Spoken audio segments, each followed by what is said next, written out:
I'm Mara Webster with In Creative Company, and today I'm thrilled to be talking to Alexander Skarsgård all about his Apple TV Plus series, Murderbot. And one of the first things that I wanted to talk about in playing this character is, we meet him in the story at a place where he's been built for servitude and he's gradually learning and understanding humanity a lot more.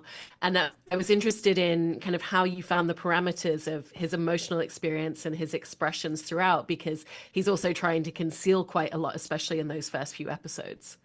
Yeah, I'd say that Murderbot doesn't really want to explore its humanity in the beginning of the show. It has been able to hack its governor module, so it's gained free will, independence, and autonomy. And it talks about these grand adventures that it's going to go on. But it's got to hide the fact that it's hacked its governor module for the people around it, because it's afraid that if they discover, then they will call authorities, and Murderbot will get scrapped and pulled apart for scrap metal.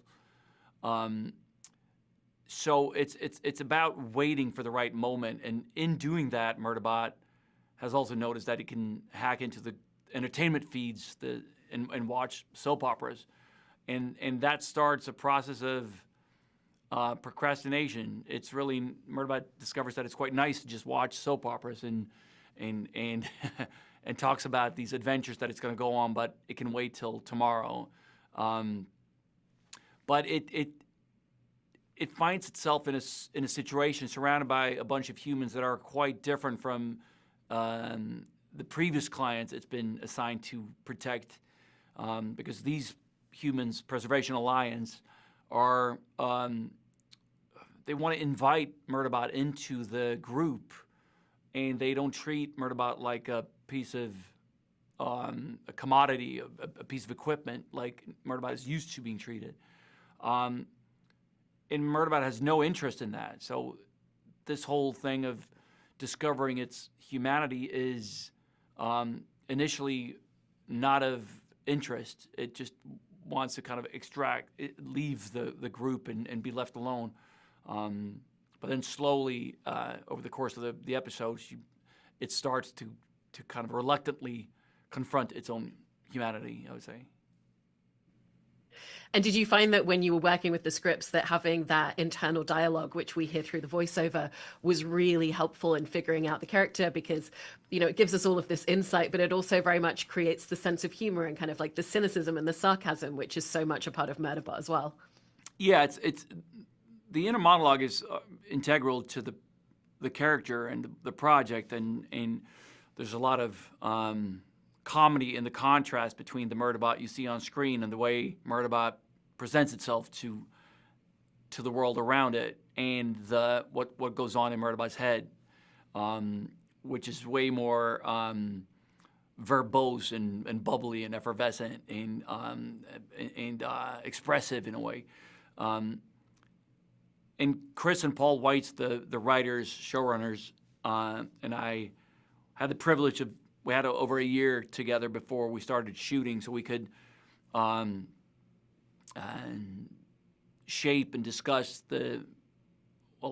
everything from the look of Murderbot to the voiceover, to because there's so many different ways obviously you can go with that, and that has had an evolution from writing the screenplays to shooting the show to editing the show, where we've tried different versions of voiceover, tried different levels of how much voiceover do we want, how sardonic do we want it to be, how much in contrast to what Murderbot is saying on screen do we want.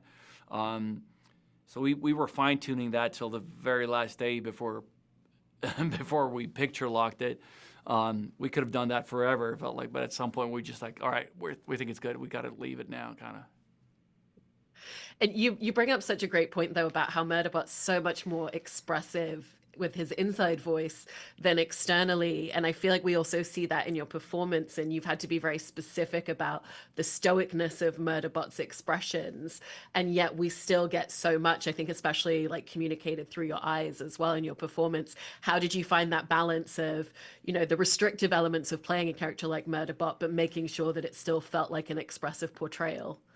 I would often just run the voiceover in my head during the takes. I found that quite informative and helpful. So that trying to keep a very still facade in a way, and not be very emotive, but then having that inner monologue going constantly, because then there was a lot to react to when. I found that quite helpful.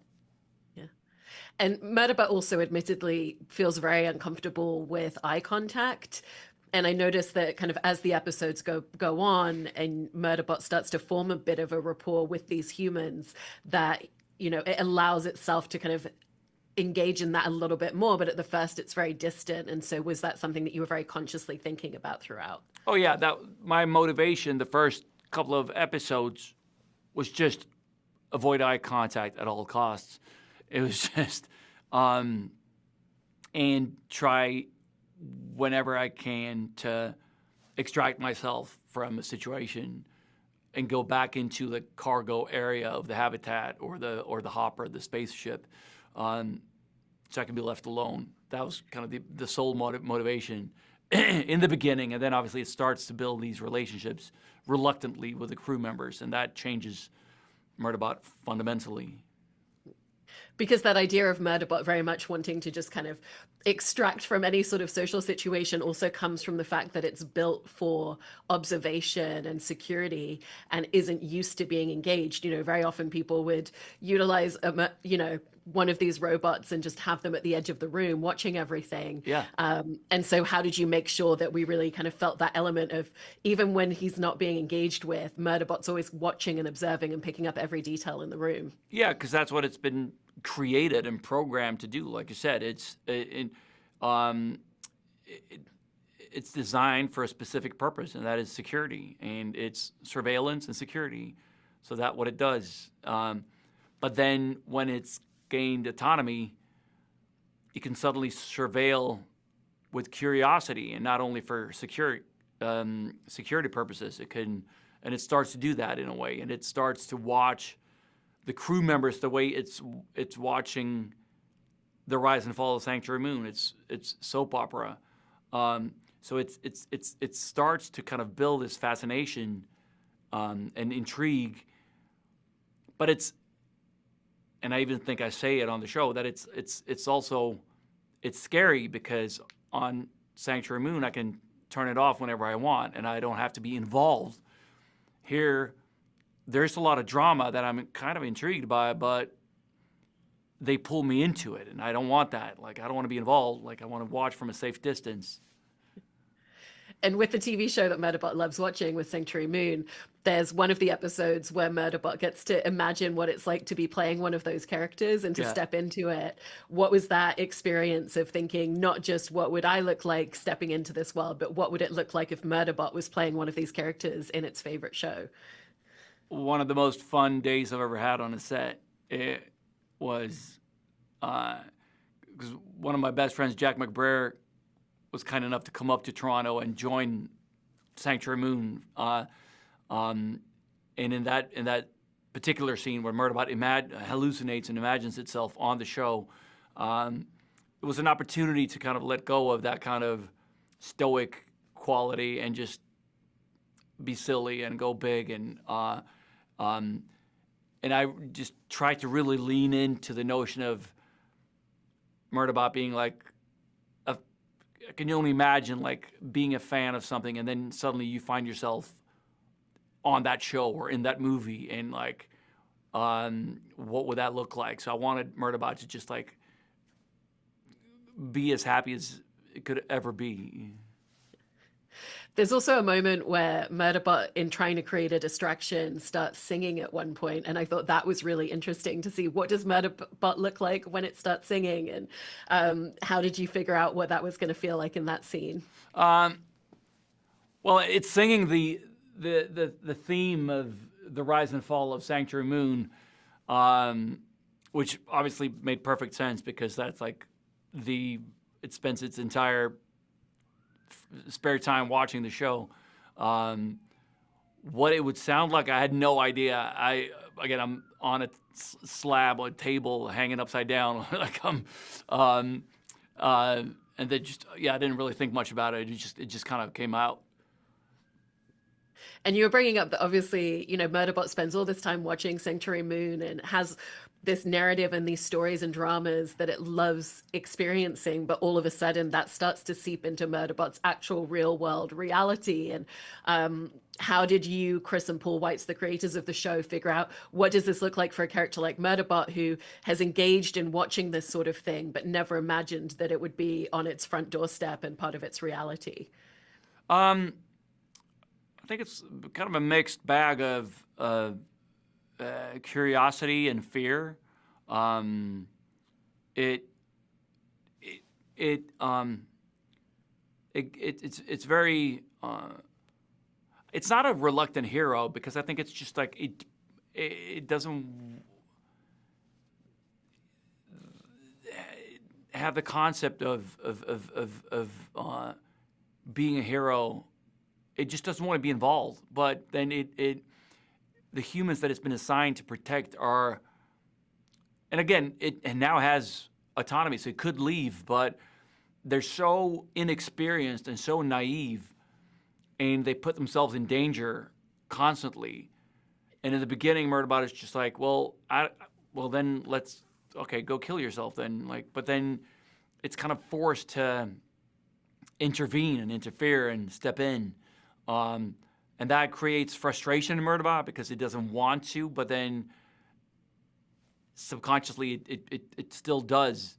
And I think that's how it realizes that it's creating a relationship and building forming a bond with these characters, and that is scary because that makes you feel vulnerable in a way. And that is something Murderbot doesn't like at all. It's intimidating. And it very much feels like the conduit to kind of bringing him into the fold starts with Noma Dumezweni's character, with Mensa, kind of going, well, what do you think? What are your thoughts? What's your ideas and thoughts and feelings, in a way that nobody ever has? And did you find that kind of those first opening scenes where Mensa's really asking Murderbot those questions, that you wanted it to feel very disarming to it?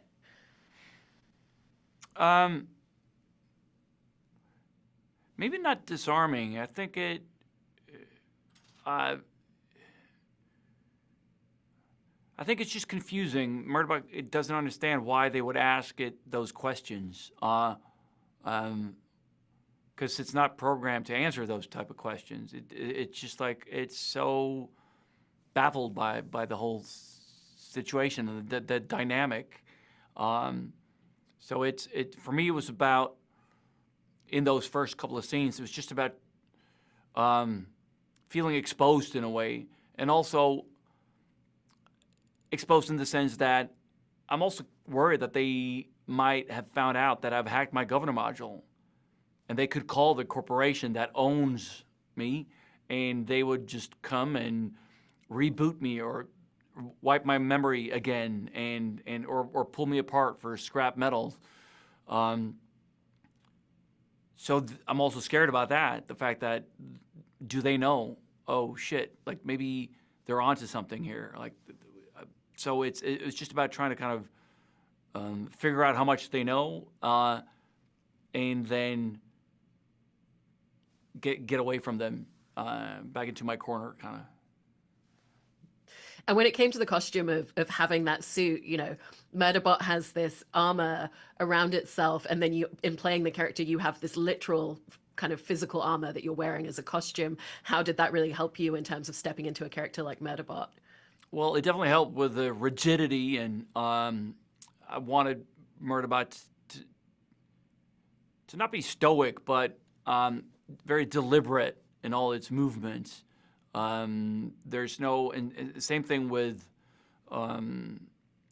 Murderbot's, the dialogue. I want it to be, Murderbot only says stuff that it has to say, and it's very kind of transactional, giving, receiving orders, nothing else. Definitely no small talk, and same thing with the body language. I wanted it to be very precise. And yeah, that very tight rigid suit helped with that for sure. And how did that idea of the physical rigidity that Murderbot has in your movements translate into the work that you were doing when it came to the stunt work and the action sequences on the show? Because obviously that's a very different way to approach that sort of work than you probably usually would. Yeah, I mean, the big stunt scenes, Mark Slaughter, who's a phenomenal stuntman from the UK, we've worked together for 10 years now. We met on Tarzan and work on pretty much all projects now that require any stunts. So Mark would come in and do the big fight sequences. And yeah, you should talk to Mark because it was hard because we're wearing that Murderbot suit is basically like a very thick latex condom that doesn't breathe. And Mark had to do some quite elaborate fight scenes out in the sun during the summer in Toronto, and it was really, really hot and almost passed out because it was, again, it just didn't breathe, that suit. So that was definitely hard. I was in my trailer drinking a cappuccino, so it wasn't hard for me, but for poor Mark, it definitely was. But he made me look great. Yeah, no, he's done a fantastic job in those scenes. And you were bringing up before, that you would go into scenes and kind of run the internal dialogue of Murderbot. And I was interested in just the experience of recording that voiceover narration, because that really is, again, where that sense of humor and where a lot of the internal liveliness of the character lives and breathes from. Yeah, we spent a lot of time, Chris and Paul Weitz and I, talking about and trying to figure out the dynamic of that and the juxtaposition between Murderbot's dialogue and the inner dialogue, the inner monologue, the voiceover, and it went on kind of it definitely transformed a bit. We had it in the script, obviously, and then we shot it, and on the day when we were shooting, we would try slightly different versions of the inner monologue as well. Sometimes I would read it out loud, or someone would read it out loud on set, and sometimes we would just do it internally. But we also found that in post, we spent a couple of weeks together in the edit, just focusing on the voiceover, because it's such an integral part to the character and the show. There were so many different ways we could play with that in terms of how much you want to lean into the sardonic quality of it, how verbose do you want it to be, how do you want to kind of pull it back a bit. And so we could have tweaked that for forever probably, but at some point someone was just like, all right, let's leave it. This is good enough. But I really enjoyed that. It was a very long process, but it was super fun because you could really tell by just like tweaking it a little bit, the tone of the scene would change completely, because it's such an integral part to getting to know Murderbot. It is. And lastly, as you're kind of going through and Murderbot gets more drawn into these kind of interpersonal dynamics with the humans, it does change things a little bit. The dialogue changes a little bit, the delivery changes a little bit, the impatience kind of goes away, the vulnerability comes out a little bit more. How did you find those calibrations and the way that you wanted Murderbot to change ever so slightly while still remaining true to who it is at the beginning? Well, it was about keeping in mind the greater arc of this season and the journey that Murderbot goes on, and knowing, without giving away the ending, knowing where we wanted to go and how we wanted to end the season.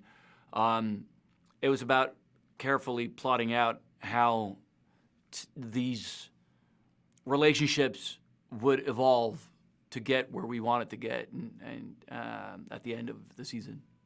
Yeah, well, congratulations on a great first season. Thank you so much, Alexander. Oh, much appreciated. Really enjoyed talking to you.